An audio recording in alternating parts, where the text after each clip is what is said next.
बिस्मिल्लाहिर्रहमानिर्रहीम। अस्सलामुअलैकुम। आज हम बात करेंगे WBC के एक और कंपोनेंट की, जिसका नाम है मोनोसाइट्स। ये हमारे जिस्म में न्यूट्रोफिल के साथ मिलकर इन्वेडर्स को डिस्ट्रॉय करते हैं। ये सब ल्यूकोसाइट्स हैं, ये बड़े बड़े ल्यूकोसाइट्स हैं। इसकी जो नॉर्मल रेंज है वो 1 से 10% है। इसके बाद ब्लड में अगर इसकी मिकदार यानी मोनोसाइट्स की ज़्यादा हो जाती है तो फिर इसको हम मोनोसाइटोसिस कहते हैं। और इसके अलामतें क्या हैं, सिम्टम्स क्या हैं, यानी कौन कौन सी बीमारियों का हमें पता चलता है। वो क्रोनिक इन्फ्लेमेटरी डिजीज़ है, उसके बाद स्ट्रेस है, उसके बाद कुशिंग सिंड्रोम्स हैं, वायरल इन्फेक्शन है।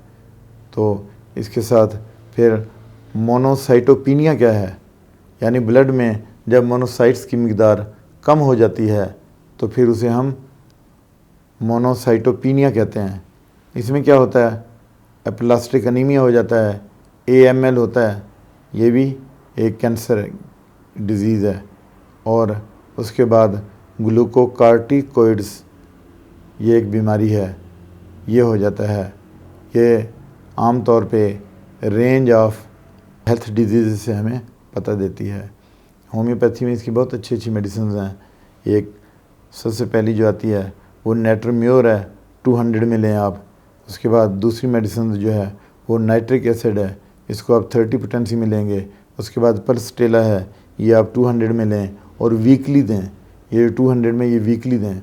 और फिर हाइपेरिकम, ये 200 में लें और खाने से 1 घंटा पहले लेनी है, और उसके बाद या खाने के 1 घंटा बाद में लें और 3 महीने तक इसको जारी रखें।